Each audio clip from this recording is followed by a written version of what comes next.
시청자 여러분 안녕하십니까. 자, 2025년을 맞이하여 오늘 좀 특별한 분을 모셔왔습니다. 가까운 동네 형을 잡아다 작품도 보고 작품에 대해서도 이야기를 나누는 그런 시간을 가지려 합니다. 이른바 동네 모형인 초대석. 오늘 그 첫 번째 손님으로 전격 제작 구대리안도 울고 갈 전격 제작의 창시자 김호준 님을 모셨습니다. 안녕하세요. 영하 10도의 강추위를 뚫고 오셨는데 자기소개를 간단하게 부탁드립니다. 네, 안녕하십니까. 저는 고양시 향정에 살고 있는 김호준이라고 합니다. 나이는 51세고요. 지금 하는 일은 유부남들의 로망인 셔터맨을 하고 있습니다. 작품은 이따 같이 자세히 보기로 하고요. 우선 모형을 처음 시작하게 된 것은 언제입니까? 네, 저는 초등학교 2학년 때 친구가 어느 날 밀리터리 인형을 가지고 놀길래 그거 보고 처음에 이제 호기심이 생겨가지고 친구랑 같이 가지고 놀다가 이렇게 시작하게 됐습니다. 그때가 70년대 정도인가요? 아, 저는 아직 젊습니다. 그렇기 때문에 80년대 초반인데 80년대 초반도 사실 뭐 밀리터리 꽤 인기 있었죠. 그런 대로. 저희가 딱 중간이었던 것 같아요. 밀리터리도 인기가 많았었고, 그 다음에 저희 때 이제 막 TV에서 로봇 만화 영화를 많이 했었기 때문에 로봇도 인기 많았습니다. 솔직히 저 같은 경우에는 초등학교 때, 그러니까 국민학교 때, 그때는 웬만한 남자들은 프라모델 다 합니다. 그런데 이게 중학교에 딱 가게 되면은 아주 싹 없어져 버려요. 이게 왜 그러냐면 부모님들이 아니 너 이제 중학생식이나 돼서 장난감 갖고 노냐 이렇게 되니까 그죠? 네, 그래서 맞습니다. 거기서 살아남은 극소수의 인원만이 이제 이렇게 어른이 돼가지고 소위 그 모델러라는 명칭을 들으면서 이렇게 이제 활약을 하게 되는 건데 우리 저 김호준님 같은 경우는 그런 그 박해를 어떤 식으로 극복을 하셨는지. 부모님한테 엄청 맞고 그냥 몸으로 때웠습니다. 저는. 무지하게. 근데 맞으면서도 계속 한다는 게 이게 보통 고집이 아닌데. 조금 후회되고 있습니다, 지금. 그때 공부 좀 할 걸. 가끔 그런 경우 있어요. 누구지 자제분 같은 경우는 나 야구하고 싶어 그러면 이제 하지 말라고 막 그냥 공부해야 되고 막 두들겨 패고 그러는데 끝까지 야구하겠다 그래가지고 결국은 시켜주고 뭐 이런 경우 있거든요. 아, 근데 저희 부모님은 진짜 끝까지 반대하셨는데 진짜 많이 맞았습니다. 진짜. 그래가지고 그게 한이 돼가지고 지금 제 아들들한테는 공부보다는 네 하고 싶은 거 해라. 그러고 보니까 저희가 예전 서적들을 저희가 많이 갖고 있는데 이 취미가라고 하는 창간호에 본인이 실었다고요. 네. 이렇게 있는데 이게 어때가 언제예요? 이때가 지금 중학교 2학년 때입니다. 중학교 2학년 네. 1991년에. 네, 그렇죠. 이야, 여기 취미가에 창간인이 계시잖아요. 네. 그때 뭐 알고 몰랐지 그냥 똑같이 올린 거지 뭐. 형하고 아무런 협의도 없이 이렇게 그렇죠. 얼굴을 이렇게 찍어갖고 올렸어. 누군지도 모르고 올렸지. 뭐 에나멜도 한 통 안 사주고. 그렇죠. 야, 이때가 선생님도 아시다시피 아카데미 콘테스트 네. 그때 이제 대회 나가가지고 그때 찍힌 것 같습니다.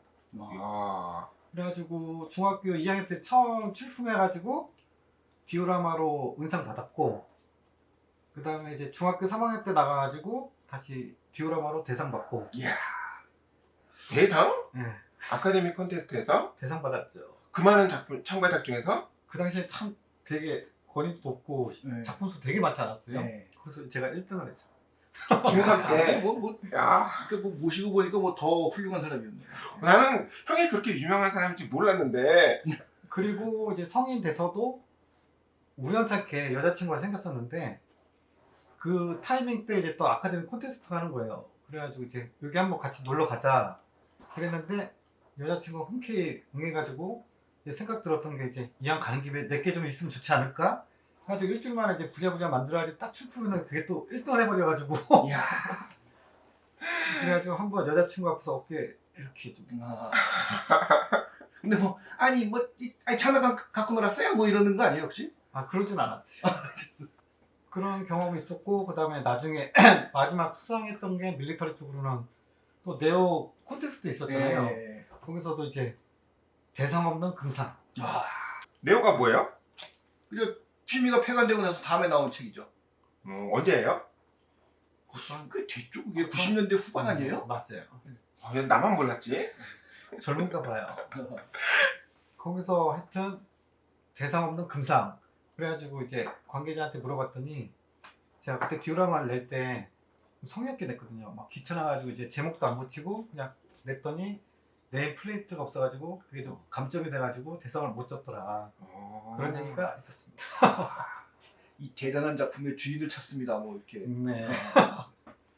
근데 이게 더 대단한 게 영보 씨나 저도 굉장히 빨리 만드는 편인데 뭐 엄청나게 빨리 만드신다는 거예요. 근데 여기 지금 뭐 여러 개 있지만 특히 이쪽 절반 같으면 한 달 동안 만들었다는 거 아니에요, 이게. 그렇죠. 네. 지난 1월에 만드셨대요. 1월에 총 10대 만들었습니다. 그 심리와 같아. 보고도 믿을 수가 없고 들어도 믿을 수가 없어서 저는 꼭 추궁을 해서 잡아다가 정말 만들어보는 시연을 하는 기회도 꼭 갖고 싶고요. 한번 시간 되면 한번 준비해 보겠습니다. 무조건 해야 돼요. 믿을 수가 있어야지. 보통 직장인들은 많이 해봐야 2시간 정도 하죠? 네. 보통. 근데 저 같은 아니에요. 저는 한 번 잡으면 5시간씩 해. 내일 출근 안 하세요? 근데 저 같은 경우는 아까도 얘기했지만 셔터맨이다 보니까 좀 개인 자유시간이 많거든요. 그래가지고 집중하다 보면 이렇게 어떻게 하다 보면 이렇게 하나씩 완성이 되네요. 하루 이틀 만에. 근데 이게 독일군 꽤 많은데 네. 이 2차 대전 독일군 매니아신가요? 일단 연합군보다는 독일군이 더 멋있는 것 같아요. 네. 아유 멋있긴 멋있지만 요거 말고는 또 다른 분야 안 하십니까? 일단 주로 만드는 게 이제 밀리터리 탱크랑 로봇 건담을 상당히 건담. 예. 이 디오라마 TV 때문에 이제 놓고 오셨구나, 그죠? 네, 그렇습니다. 그리고 다음에 뭐 기회가 되면은 건담 쪽도 한번 이렇게 촬영했으면 아, 우리도 건담 좀 많이 하려고 그래. 근데 이 시청자 자체가 이 밀리터리 매니아들이다 보니까 이게 다른 데서는 건담이 조회수가 높은데 우리 네, 건담 맞습니다. 나오면 좀 조회수 안 나오는 거예요. 큰일 났네요. 다음번에 정말 건담을 한번 제대로 다루고 싶어요. 저는 건담에 대해서라면 다른 유명 건담 채널에 준하는 수준으로 또 이야기를 할 수 있는 그런 내공이 있기 때문에 꼭 한번 다뤄보고 싶습니다. 근데 이제 제 스타일이 아무래도 밀리터리를 접목한 건담이기 때문에 건담도 좀 거의 탱크처럼 칠하거든요. 그래가지고 이게 애매합니다, 경계가. 진흙탕에서 싸운 로봇. 네, 이런 맞습니다. 거. 예, 예. 저는 굉장히 그런 걸 싫어해요. 왜냐면 우주에는 먼지가 없잖아. 근데 그리고- 제가 만든 건담은 다 지상용이기 때문에 우리 설정충인 제가 나중에 한번 또 재밌는 얘기를 하기로 하고요. 그래서 제가 쭉 보면서 우리 호준 형이 이렇게 유명한 분인 줄 몰랐는데 유승식 선생님께서는 알고 계셨어요? 오늘 모시기 전에. 몰랐죠. 조금 실망스러운데. 근데 매체가 없다 보니까 요새. 그러니까요. 옛날에 뭐 취미가나 네오라도 있었으면은 네. 제가 취미가도 필진 생활을 했었고 네오도 마지막까지 필진 생활을 했었는데 그때 그래도 매체가 있어가지고 사람들이 조금 알아봐주고 했었는데 지금은 이제 다 온라인이다 보니까 그 나름 해외 잡지도 좀 나오셨다면서요? 네 일단 뭐 그 유명하고 미국 쪽에서도 한번 게재를 하고 하비월드라는 또 스페인 쪽에 잡지책이 있더라고요. 네. 거기서도 한 3-4번. 예. 그다음에 이제 또 에이브람스가 미국인가요? 에이브람스 스쿼드. 네. 거기서도 이제 몇 번 의뢰가 왔었는데 제가 귀찮아가지고 한동안 내고 나면 이제 귀찮지 이제. 오늘날 쭉 보다 보니까 형 작품이 실려 있는 거야. 그래서 암호 모델링이구나. 실려 있는데 거기에 수많은 작품 중에서도 단연 돋보이는 찬란한 작품이었다라는 사전 협의도 없이 호준 형을 모르는 상태에서 그렇게 찬사를 보내놨더라고요. 네. 그 얘기를 듣고 내가 당장 찍어갖고 형한테 보낸 거 기억하세요? 기억하고 있습니다. 저도 제 블로그에 자랑질을 하려고 올렸죠. 야. 이거죠 이거. 네. 그래서 제가 이렇게 우물한 개구리구나 라는 생각을 하게 되면서 앞으로는 더더욱 그 요즘 인기 있는 인터넷 매체를 좀 자주 봐야 되겠다라는 생각을 하고 있어요. 이 종이 매체만 맹신하고 근데 그 시절이 저는 그립습니다. 자, 아무튼 뭐요 작품들 자세히 뭐 보여드리겠지만 일단 뭐 몇 가지 주요한 거 좀 말씀을 나눠보면 우리 디오라마의 기동체계 만드셨어요. 근데 이제 특징이 보면은 키트를 개조 안 하셨어요, 그죠? 네, 개조 안 맞습니다. 하셨는데 아무튼 뭐 그거 안에서도 뭐 엄청나게 잘 만드셨을 것 같은데 이거 언제 만드신 겁니까? 이거는 이제 작년에 뭐 콘테스트 대회 준비용으로 만들었던 건데 작년서부터 지금 대회를 열고 있지 않고 있어가지고 지금 조금 난감합니다. 요즘 사실 이게 불경기가 심해요, 사실 이게. 뭐 이 업계도 그렇고 여기 업계가 뭐 원래부터 사양 산업이었지만 이 뭐 다른 데도 지금 굉장히 좀 불경기가 심합니다. 그러다 보니까 아마도 좀 주저주저 하고 있는 게 아닐까. 어차피 비용도 많이 들고 하니까 한번 콘테스트 하려면 그래서 그런 것 같긴 한데 뭐 아주 안 하진 않겠죠. 언젠간 하긴 하겠습니다만은. 근데 그 전에 이제 예약 구매가 돼 있어가지고 그래가지고 이게 빨리 콘테스트가 끝나야 준비 끝나야 되는데 이게 열질 않아가지고 지금 어떻게 할지 지금 아니 이거 팔려면 우리한테 팔지 왜 저 똥똥한 데도 팔고 그래. 아니, 제작 기간 중에 보시고 예. 자기가 꼭 갖고 싶다 얘기하셔가지고 어쩔 수 없이 그냥 아니 이게 저 여기서 뭐 밝힐 수는 없지만 이게 뭐 그냥 거의 뭐 던지다시피 싸게 판다는 소문들이 있습니다만은 네. 왜냐하면 이게 영원토록 그만두지는 않겠지만은 이 뭐 마음 한 구석에 프라모델을 그만하겠다 이런 생각을 좀 갖고 계신 것 같아요. 아까 얘기를 해보니까요. 그죠? 네 맞습니다. 그러다 보니까 이걸 이제 뭐 작품이 언제 뭐 얼마 걸렸다 뭐 이런 사업으로 하는 것도 아니고 그냥 아이 치워 뭐 이런 식으로 하시니까 이게 아 우리 주제 왜 딴 데 줘 그러면 아직 뭐 계속 만드신다고 하니까 아니 이렇게 많은 독일 놈들 중에서 저 미군 별이 보여요? 이거 M10 위장 판터 그죠? 네 맞습니다. 드래곤인가요? 네 드래곤째입니다. 네. 아니 정의의 캡틴 아메리카는 아니고 그 정의의 지구방위대 미군이 이렇게 독일 놈들 탱크에다가 지네 국적을 붙여서 적을 기마해도 되는 겁니까? 이제 스코르체니 특수부대. 그 스코르체니라는 사람은 이제 그 체구가 엄청나게 크고 얼굴에 흉터도 있어가지고 아주 무시무시한 인상을 갖고 있는데 그 2차 대전 초에 이제 나치당 입당을 해서 다스라이히 사단 소속으로 전투를 벌이다가 히틀러의 눈에 띄어서 특수부대 지휘관이 돼서 거의 여러 작전에서 활약을 했어요.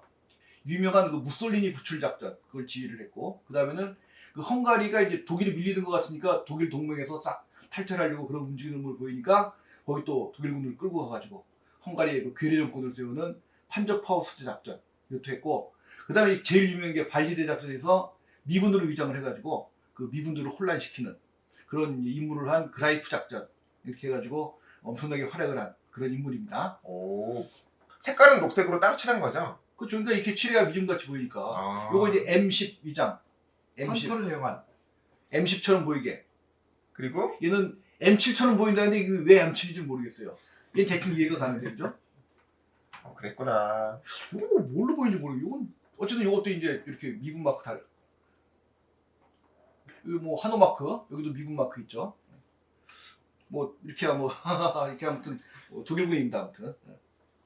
그리고 저 사재기를 어떻게 좀 많이 하시나 모르겠네. 저도 뭐 젊었을 때 많이 샀었는데 지금은 좀 개념이 바뀌어가지고 어떻게든 사놨던 걸 좀 프라탑을 좀 허물자 그렇죠. 그걸로 바뀌어가지고 지금 사는 것보다 프라탑을 많이 허물고 있습니다. 지금. 그건 아주 대단히 바람직한 생활 자세라는 생각이 듭니다.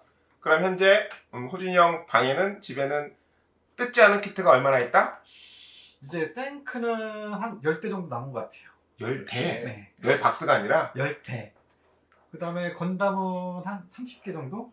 음, 그거만 이제 처분하면 이제 저희 마누님한테 사랑을 받을 것 같습니다. 야, 40개. 야, 그럼 이만한 대가도 결국 가지고 있는 게 40개밖에 안 된다? 그럼 중간에 또 사실 것 같진 않으세요 전혀? 당분간은 사지는 않을 것 같아요. 프라탑 허무는 게 지금 제일 급선무기 때문에. 계속 갖고 싶은 게 많이 나오니까 요즘 신제품이 사양산업이라는 말을 가끔 하지만은 요즘 중국 브랜드는 우후죽순 생기고 있어요. 그러게요. 키트를 1년에 한 100개씩 내는 것 같아. 제가 한 1,500개 갖고 있어요. 와. 저는 그 한 3분의 1 정도를 갖고 있고요. 그리고 이게 저 보통 뭐에 이러잖아요. 내가 몇 살이니까 죽을 때까지 1년에 몇 개 만들면 몇 개 만들 수 있다. 근데 내가 가진 키트가 몇 개니까 그러면은 몇 개는 결국 못 만든다. 그러니까 몇 개를 팔아먹자. 이런 경우 있어요. 그죠? 네. 많이 있어요. 많이 있는데 나도 그걸 몇 번 해봤는데 이게 그렇게 하면 안 된다는 거죠. 왜 그러냐면 뭔가 이제 예를 들어서 10개를 만들 수 있을 것 같은데 20개 있다. 그럼 10개 팔아라. 그러지만 내가 언제 뭐가 땡겨서 만들고 싶을지 모르겠어요. 맞아요. 이게. 빌딩이 중요합니다. 그러니까 일단 갖고 있어야 돼. 일단 전부 갖고 있다가는 왜냐하면 팔아먹고 나면 결국 나중에 도로 사 그거를. 네, 맞습니다. 그런 현상이 벌어지다 보니 전 이제 요즘은 중간에 뭐 팔아서 없애겠다 이런 생각을 전혀 안 하고 있죠. 만들어서 없애는 방법이 가장 바람직한데요. 근데 보면 이제 완성품도 하나 있어야 되고 키트도 하나 있어야 되고 이렇잖아. 다 그렇죠. 그래서 예. 우리 디오라마 TV 잔뜩 사기만 하고 만들지를 못하는 안 하는 우리 같은 사람들을 위해서 제일 첫 번째 손님으로 이렇게 구대리안도 울고 갈 이 김호준 형을 모셔갖고 뛰어난 시플력과 믿을 수 없는 정말 믿을 수가 없어요. 믿을 수 없는 제작 속도 이런 것들을 훔치는 방송을 또 이어서 하고 싶고요. 자, 그럼 뭐 일단 말씀 나눠봤는데 요 2부에서 요 작품들 같이 제대로 좀 보시는 걸로 하고 저희 또 2부에서 찾아뵙도록 하겠습니다. 감사합니다.